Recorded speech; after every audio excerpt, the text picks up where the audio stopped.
TV9 से बात करने के लिए हमारे साथ खास मेहमान है जो उत्तराखंड सरकार में कैबिनेट मंत्री हैं और कई विभाग उनके पास हैं। माने वित्त मंत्री हैं और शहरी विकास मंत्री के साथ सुविधा मंत्री और दूसरे विभाग भी उनके पास हैं। उनसे जानेंगे। सर, सबसे पहले TV9 में आपका स्वागत है। बहुत बहुत धन्यवाद। सर, पहला सवाल तो ये है, स्मार्ट सिटी देहरादून और सारी चीज़ें यही हैं, VVIP मूवमेंट सब है, लेकिन स्मार्ट सिटी के कार्य को लेकर के जहाँ नगर निगम भी लोगों को अवेयर कर रहा है और कहीं नाराज़ भी दिखाई दे रहा है, तो कब तक लोगों को स्मार्ट सिटी मिल जाएगी? देखिए, आप जानते हैं कि हमारे यहाँ जिस प्रकार के स्मार्ट सिटी के काम चल रहे हैं, 16 काम तो हमारे कंप्लीट हो गए। अभी मैंने विधानसभा सत्र के दौरान भी इस बात का पूरा ब्यौरा सदन के सामने रखा था और 6 ऐसे काम हैं जो अभी गतिमान हैं। जो काम विशेष रूप से जनता की जिस पर निगाह रहती है और जिस पर बार बार एक विषय आता है, वो है सड़क का। जी, सड़क है, ड्रेनेज है और सीवरेज है।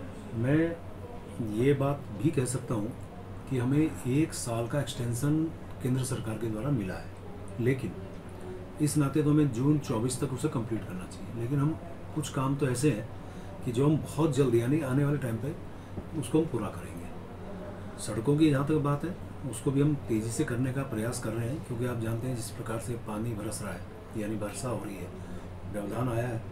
हम इसके तुरंत बाद तेज़ी ला रहे हैं। आप देखिए, आज 2 दिन से बारिश ने तो काम गति पकड़ रहा है। कोशिश करेंगे, क्योंकि हमारे यहाँ इन्वेस्टर समिट भी होनी है। कोशिश ये भी होगी कि उससे पहले हमारी सड़कें पूरी तरह से यहाँ पे बन के तैयार हो जाए और जैसा आपने कहा कि स्मार्ट सिटी जनता को हम समर्पित रूप से दे सकते हैं। सर, इन्वेस्टर समिट की बात करें और यहाँ के मुख्यमंत्री और उनके साथ दूसरे लोग लंदन, यूनाइटेड अरब अमीरात और सिंगापुर भी जा रहे हैं, तो सरकार की जो दौरे हैं उससे कितना फ़ायदा उत्तराखंड को होने वाला है?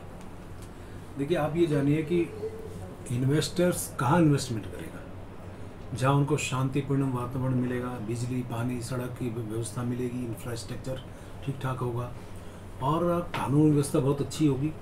साथ में सरकार की जो योजनाएं हैं, सिंगल विंडो सिस्टम या इस प्रकार की जो भी सुविधाएं सरकार की तरफ से वो दे जाने वाली हों, तो ऐसे में हम अपने तमाम इन्वेस्टर्स को इन बातों को बता रहे हैं। उन बताने का मकसद ये होता है कि आप हमारे यहाँ आइए, ये सब तरह का व्यवस्थाएँ, सब तरह की सुविधाएँ हम देंगे। माननीय मुख्यमंत्री जी ने अभी कुछ दिन पहले हमारे उद्यमों के साथ बैठक की थी। हम सभी मंत्रीगण उसमें मौजूद थे। कल ही रियल एस्टेट के तमाम उन लोगों से बातचीत की है जो इन्वेस्टमेंट करना चाहते हैं। इसी प्रकार अब देश के अंदर भी और देश के बाहर भी जहाँ से हमें इन्वेस्टमेंट की अच्छी उम्मीद है, वहाँ जाके चाहे हमें वहाँ रोड शो करना हो या लोगों से बातचीत करनी हो, और माननीय मुख्यमंत्री खुद इसमें एक रुचि ले रहे हैं। अभी जो अक्टूबर में माननीय मुख्यमंत्री जी का लंदन का दौरा है, सिंगापुर और अन्य क्षेत्रों में भी उनका जाना होगा या अन्य अधिकारीगण भी जाएंगे।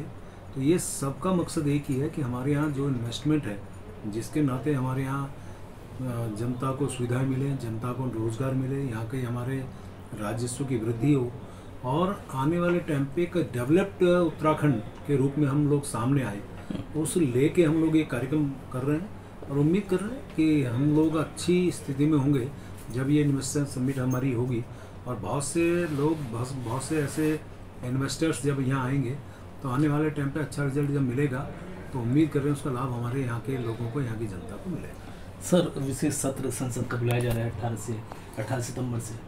एक देश एक चुनाव की बात हो रही है, तो उसको उत्तराखंड सरकार कैसे देख रही है, क्योंकि लोकसभा चुनाव भी नज़दीक हैं, तो क्या फ़ायदा भारतीय जनता पार्टी को आपने देखा? देखिए, इसको 2 तरह से मैं कह सकता हूँ। पहली बात तो जो विशेष सत्र आ रहा है, अभी इसका एजेंडा सामने नहीं आया है, तो उसके लिए ये बात कहना कि उसमें ये बात होनी है, चूँकि आप जानते हैं कि एजेंडा सामने आने के बाद ही इस पर हम लोग कुछ कह पाएंगे। लेकिन एक देश एक चुनाव, यदि ये बात आती है तो मेरा व्यक्तिगत मानना तो ये कि ये बहुत ही लाभप्रद है। आप ये देखिए कि जब एक ही देश में अनेकों जगह और साल भर चुनाव होते रहते हैं, सारी मशीनरी उसमें लगती है, पैसा ज़्यादा लगता है और साथ साथ जो विकास कार्य है, जब आचार संहिता लगता है वो प्रभावित होता है, यानी कि नहीं होता है। ऐसी स्थिति में सभी चीज़ों को यदि हम देख लें और यदि एक साथ चुनाव होता है तो सभी पार्टियों को भी फायदा होगा, क्योंकि उनका खर्चा भी उतना कम होगा, कैंडिडेट्स के लिए भी बहुत कम होगा और दोनों चुनाव में दोनों मिलकर लड़ेंगे तो उतना पैसा जितना अलग अलग लगता है उसमें कम पैसा लगेगा। ये सारी चीज़ें होने के बाद मैं कह सकता हूँ कि एक देश एक चुनाव की जो सोच माननीय प्रधानमंत्री जी की है, तो वो वास्तव में हमारे राष्ट्र के हित में है और तमाम लोगों के हित में है, और आने वाले टाइम पे इसका फायदा भी दिखेगा। 2024 का लोकसभा चुनाव क्या उत्तराखंड में भारतीय जनता पार्टी की हैट्रिक मानी जाए, 5 की 5 सीटों? ये तो तय है। देखिए, पहली बात तो मान के चलिए कि 2014 में 2019 में हमारे यहाँ के जो 5 सांसद हैं, 5 सांसदों का जो जीत है वो भारतीय जनता पार्टी के रूप में दोनों बार हुई है।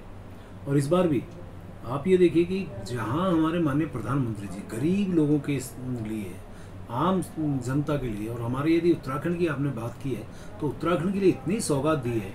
ऑल वेदर रोड है, ऋषिकेश से कर्णप्रयाग रेलवे लाइन है, पूरे देश से आने वालों के लिए जो सड़कों का जाल बिछा, अब हरिद्वार, दिल्ली से हरिद्वार आपके सामने है, जहाँ कभी घंटों घंटों लगते हैं, आज थोड़े टाइम पे हम पहुँच पा रहे हैं। और इसके अलावा जो हमारे पहाड़ के लिए, चाहे केदारनाथ की बात करें, बद्रीनाथ की बात करें, पूरे और अन्य सेक्टर्स में बात करें, नमामि गंगे की बात करें, जल जीवन मिशन की बात करें, बहुत सौगात दी है माननीय प्रधानमंत्री जी ने। तो हमारे यहाँ की जनता उनको धन्यवाद के रूप में अगले 2024 में फिर 500 सीटें जिता के उनकी झोली में डालना चाहती है, और वो तो इंतजार कर रही है। अब G20 का कार्यक्रम हुआ है, हालांकि देश के अंदर कितना बड़ा महासम्मेलन हुआ है, लेकिन हमारे यहाँ उन्होंने 3-3 बैठकें दी है।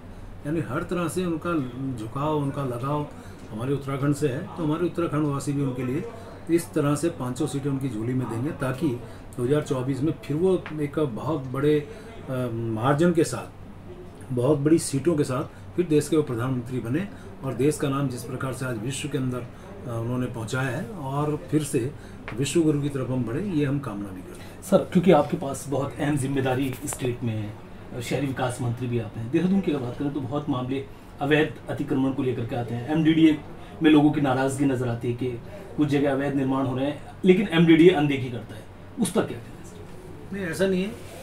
बिल्कुल इस समय स्थिति यह है कि लगातार आप देखिए, आप ही मीडिया के लोग ज़्यादातर दिखाते हैं, चाहे अवैध प्लॉटिंग कहीं हो रही हो, अवैध निर्माण कहीं हो रहा, तो हमारा प्राधिकरण तुरंत उस पर एक्शन ले रहा है। और अवैध निर्माण के बारे में मैं सभी से अपील कर रहा हूँ, क्योंकि अब आप देखिए जिस प्रकार से बरसात हुई है, अवैध निर्माण के कारण कई जगह जल भराव बहुत ज़्यादा हुआ है, उससे नुकसान स्थानीय लोगों को भी होता है। खाली सवाल ये नहीं कि सरकार को नुकसान है, जनता को भी नुकसान है। अनियोजित विकास हमेशा नुकसानदायी है, ये सबको समझ में आना चाहिए। प्राधिकरण जनता के लिए बना है, जनता के हित के लिए बना है, जनता के लिए नियोजित विकास के लिए बना है। तो ये प्राधिकरण पूरी तरह से जो अवैध निर्माण है, अवैध गतिविधियाँ, उसको किसी भी तरह से बर्दाश्त नहीं कर रहा है, काम कर रहा है। शायद कहीं इक्का दुक्का इस प्रकार से हो और कोई संज्ञान में आप क्या है तो दीजिए, हम उस पर कार्रवाई करेंगे। चलिए, बहुत शुक्रिया। अभी हमारे साथ बात कर रहे थे उत्तराखंड के कैबिनेट मंत्री प्रेमचंद अग्रवाल, जिन्होंने बताया कि भाजपा पूरी तरह मजबूत है। लोकसभा चुनाव की जब बात उनसे की गई तो उनका साफ कहना था कि इस बार भी भारतीय जनता पार्टी उत्तराखंड में हैट्रिक लगाने वाली बात है। जब शहर के विकास के बारे में उनसे पूछा गया तो उन्होंने अपना एजेंडा साफ बताया कि जल्द ही देहरादून को भी लोग स्मार्ट सिटी के तौर पर देखेंगे, और जितने भी काम है वो तेजी से यहाँ चल रहे हैं। देहरादून से वीडियो जर्नलिस्ट जॉन जैदी के साथ आदिल पाशा, TV9।